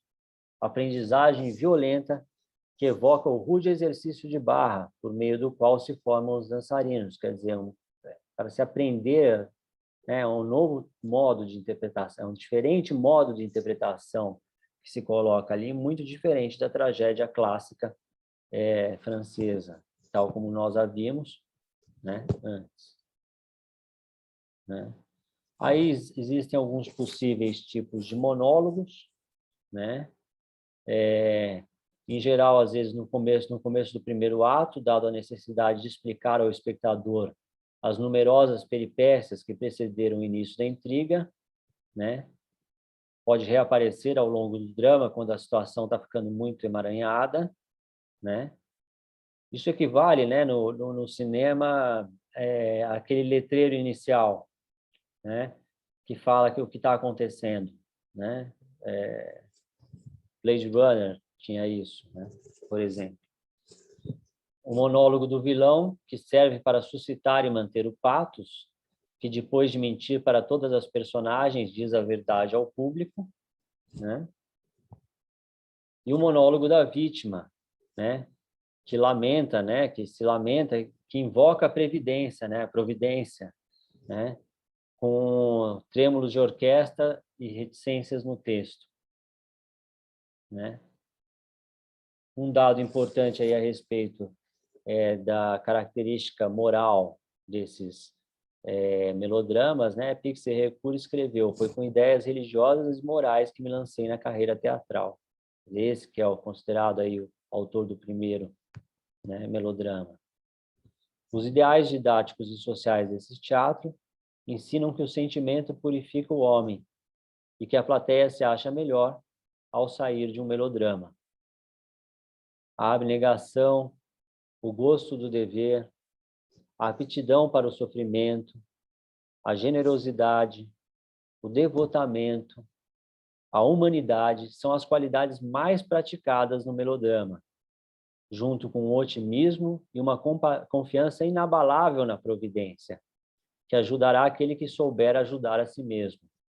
Quer dizer, a inocência é perseguida, mas mantém a sua bondade natural, sua virtude natural, porque a providência, o destino, como vocês quiserem chamar, o recompensará por isso. E o recompensará, muitas vezes, como a gente verá no cinema, de acordo com a moralidade advinda da religiosidade formadora de cada país, né? A ética protestante, né, balizará muitas das soluções da providência, né, por exemplo, num certo cinema. A providência, o Deus do melodrama, é um elemento fundamental, né? Eu vou copiando, às vezes, tentando resumir os textos e daí cometo esses vários erros. A providência ajudará aquele que souber ajudar a si mesmo, né? A moral do melodrama clássico também busca reabilitar a família e a pátria, vejam vocês, né?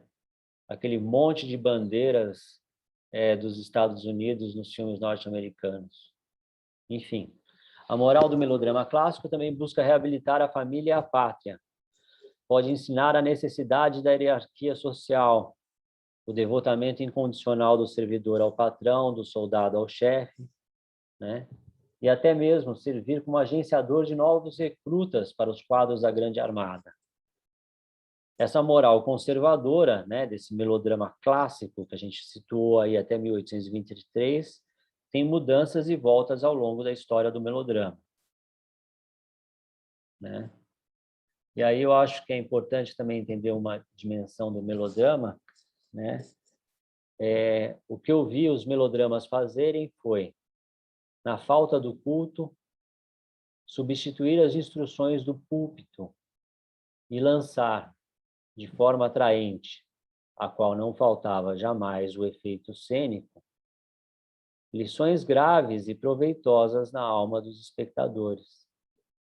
É necessário lembrar, através de um enredo sempre novo e em seu contexto, esta grande lição, na qual se resumem todas as filosofias apoiadas em todas as religiões, que mesmo aqui embaixo, a virtude nunca fica sem recompensa e o crime jamais fica sem castigo. E que ninguém se engane, o melodrama é a moralidade da revolução. Quer dizer, esse texto aqui, que mereceria um tempo de comentário, mas eu só vou pedir para vocês reterem, né, essa transformação do teatro numa espécie de igreja, né, que também poderá ser, né, do cinema como uma espécie de igreja, né, que também poderá ser da televisão ou do streaming como uma espécie de culto, né? O melodrama, frequentemente escrito por autores sem talento de estilo, tudo aqui eu estou tirando, editando do Thomason, né? Mas com qualidades teatrais, é um gênero que, sem que seus criadores estivessem conscientes, provocou uma nítida distinção entre o literário e o teatral. A arte do melodrama repousa com efeito quase inteiramente nas situações e ações, na busca da mise-en-scène perfeita, uma linguagem cênica, portanto, ligada às imagens e no talento do elenco. No melodrama, a música, né, a gente já falou da musicalidade lá atrás em Diderot, a música é expressiva e descritiva. Sua função é inicialmente emocional. Ela substitui o diálogo na pantomima, prepara e sustenta os efeitos dramáticos e patéticos, acompanha a entrada e saída dos personagens, como eu já tinha dito a respeito dos vilões. Tudo tocado por uma orquestra com numerosos componentes, tal como em muitos filmes blockbuster. Quando a forma melodramática ganhou seu contorno mais claro logo após a Revolução, né, o melodrama atraiu todas as camadas da população. As classes populares veem a virtude oprimida e triunfante. A burguesia aprecia o que nele há de culto da virtude, família, propriedade e valores populares. A aristocracia misturava-se ao populacho dos bolivares para assistir aos melodramas, que, pelo menos em seu período inicial, não eram contra as hierarquias e o poder estabelecido.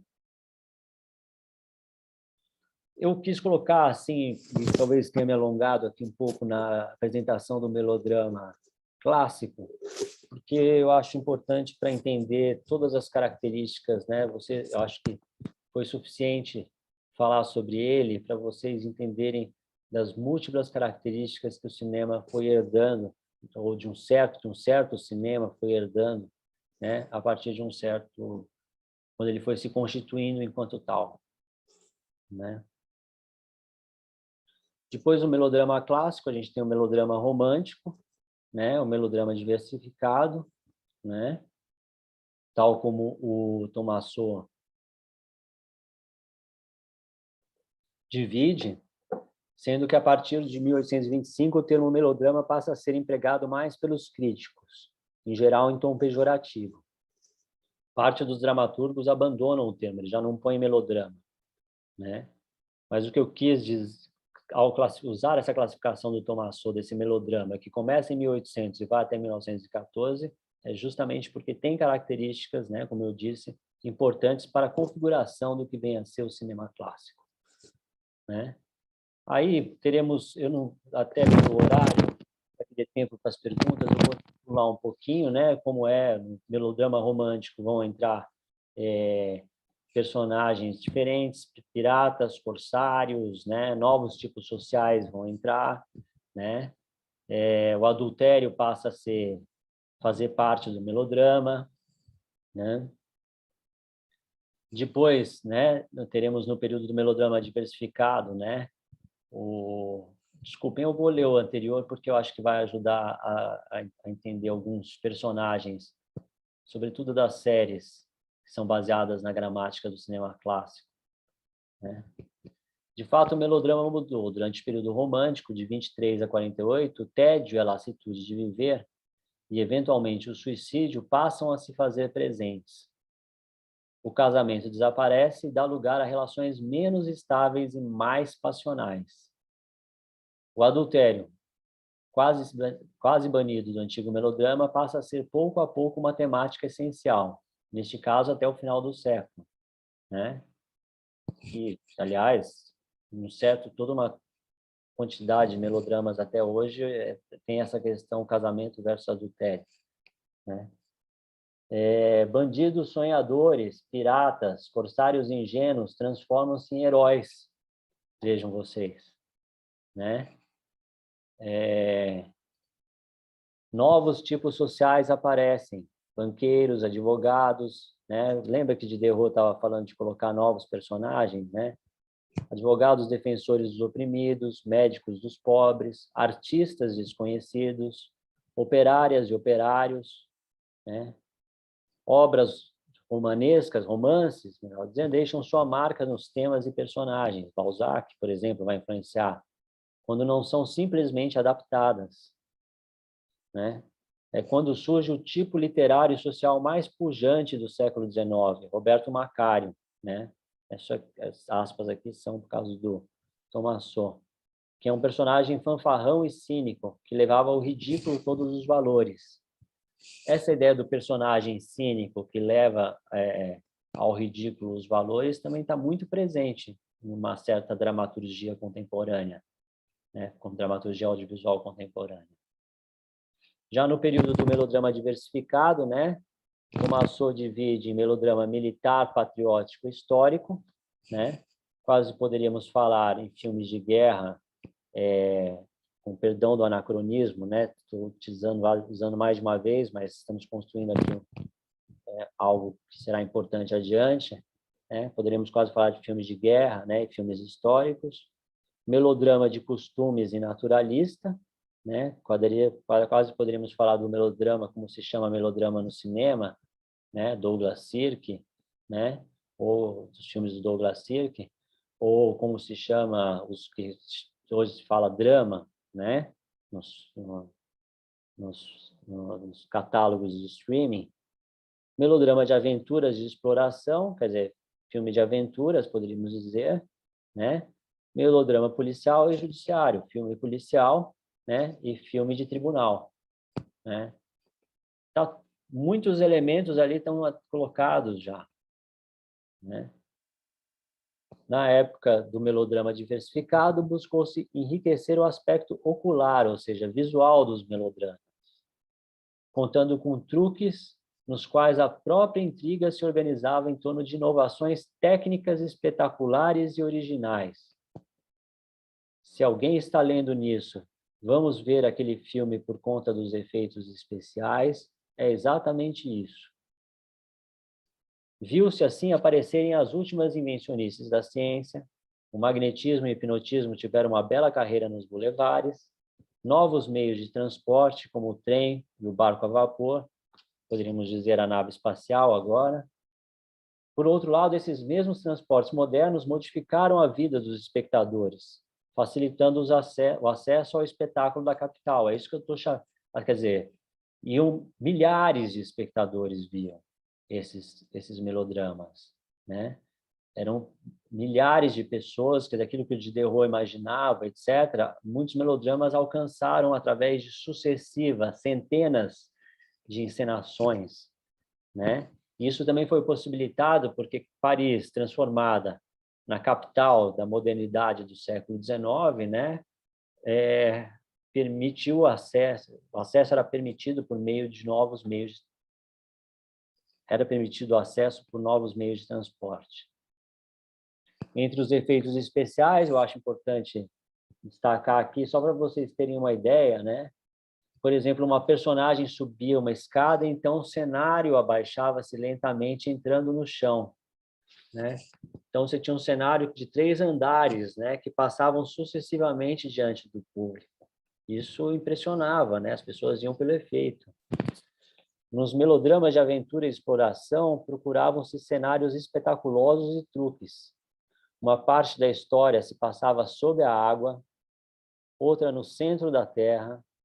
Usavam-se dioramas e panoramas, né? Encenavam-se incêndios, inundações, tempestades, erupção de vulcão, desabamentos, acidentes de trem, até uma cena em que um herói é preso nas vias férreas pelos bandidos. Existe isso nesses melodramas franceses. O espetacular pode chamar mais atenção do que o texto escrito, né? Se coloca isso nesses melodramas. Para Tomassot, no século XX, o melodrama encontrará um novo vigor no cinema. Diz ele, é no cinema, novo mestre da ilusão visual, do espaço e do tempo, que o melodrama encontrará um novo vigor. O cinema, com efeito, desde seus primeiros filmes, retomará os grandes sucessos do gênero, e alguns autores de melodramas para o teatro chegaram a escrever roteiros para o cinema.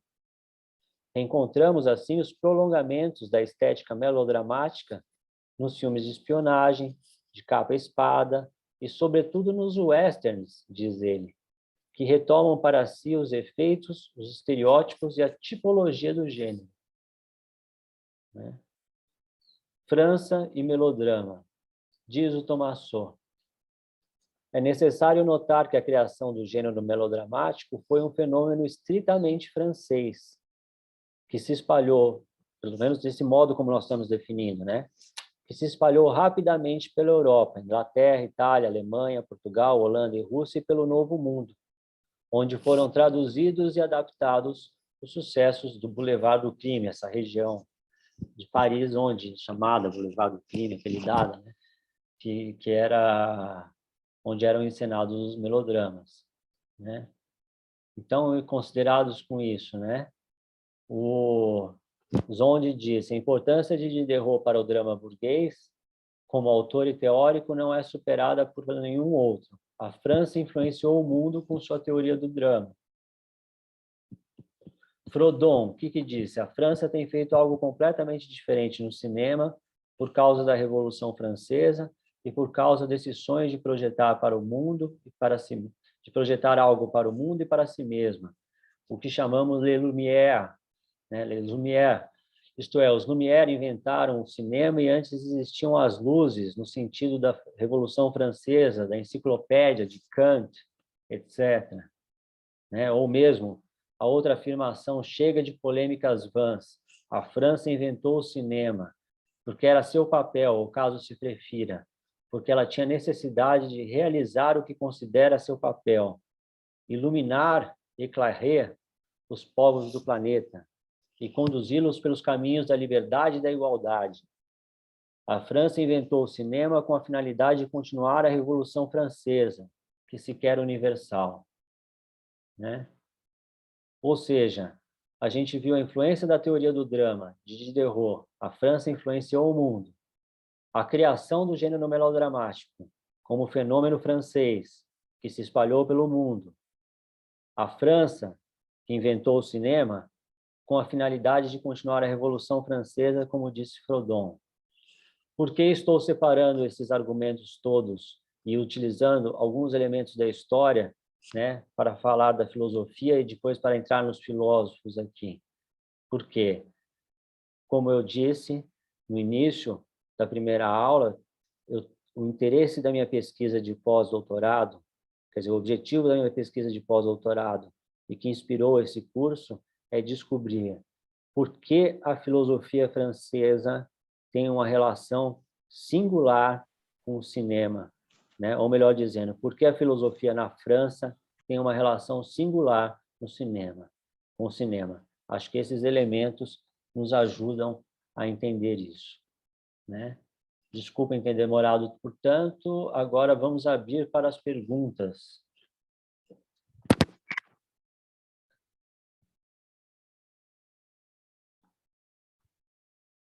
Se possível, Bruno Carboni me diz. Se possível, gostaria que você retomasse um pouco aquele comparativo entre as ideias de Aristóteles, né, e de Diderot referente aos efeitos, né, no espectador ao assistirem às representações no teatro. Você considera que Diderot mais se aproximou do que pensava Aristóteles ou rejeitou aquelas ideias? Eu acho que é uma mudança social, assim, né? Eu acho assim que o Diderot, ele diante da tragédia clássica francesa, no caso, né? Ele não tinha a menor atração por aquilo, tal como a gente viu, assim, por vários aspectos, né? Ele queria retomar, né, um tipo de emoção no teatro, né, que havia sido perdida, né? E para tanto ele vai reler a cláusula dos estados, né? E vai voltar lá para o Aristóteles. De fato, a tragédia grega, né, ela tinha, né, naquela união ali de peripécia, reconhecimento, patos, né, se criava um efeito de comoção emocional, né, no espectador, a catarse no espectador, né, se criava a catarse no espectador, que servia para a purificação, né, do indivíduo e da cidade, né, da pessoa e da cidade, né. Eu acho que há um paralelo, sim, com Diderot, né, porque ele vê o teatro como um elemento benéfico para a República, né, talvez não para o momento que ele vivesse, quer dizer, aliás, ele considerava benéfico para o momento que vivesse, porque justamente isso levou à Revolução Francesa, né, um dos elementos que levou à Revolução Francesa, né. E eu acho que também ele buscava um tipo de comoção emocional. Eu não sei exatamente se a gente devia falar na catarse aristotélica, tal como está dita na Poética, porque a catarse ela é uma espécie de purificação gerada pela pena, né, e o temor, né, a compaixão para que aquilo que aconteceu com os personagens não aconteça conosco, né, e o temor, né, quer dizer, compaixão porque aqueles personagens são iguais a nós, né, poderiam ser iguais a nós, né, e o temor, né, de que aquilo que aconteceu com eles acontecesse conosco.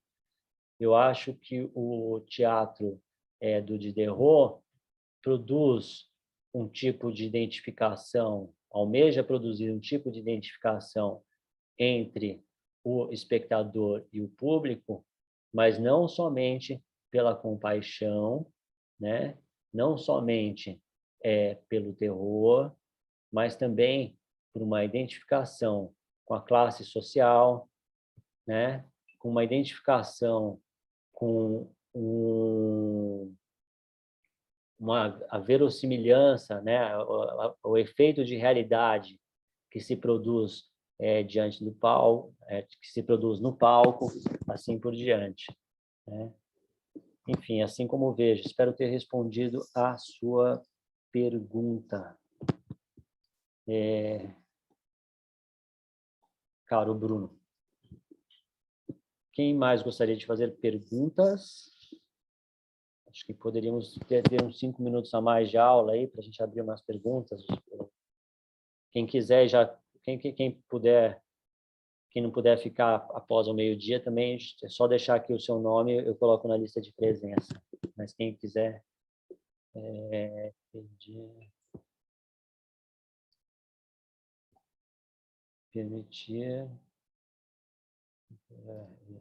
Quem quiser ativar o som e fazer a pergunta, quer dizer, pode fazer. Temos aqui no bate-papo. Sim, tá. Bruno, perfeito. Mais alguém se habilita? Rômulo, que já fez perguntas. Vamos lá. Bom, então o que eu tenho a dizer é o seguinte. Na aula que vem, que nós tivemos um grande momento aí ligado ao melodrama histórico, nós vamos começar a aula falando de Bergson, que é contemporâneo, né, da invenção dos Lumière, para a gente entender, e aí vamos realmente nos aprofundar na filosofia, né, e entrar aí com tudo no que ele chama de mecanismo cinematográfico, né, do pensamento, né, que está no capítulo 4, né, da evolução criadora, né? Vai ser importante para a gente entender esse aspecto de Bergson, né? E a partir daí começaremos a falar de Sartre, né? Sartre será destrinchado em mais de uma aula, né? E a fenomenologia, Merleau-Ponty, especificamente, eu deixarei para a quarta aula, onde falaremos mais ainda de Sartre, tá bom? Então, é isso.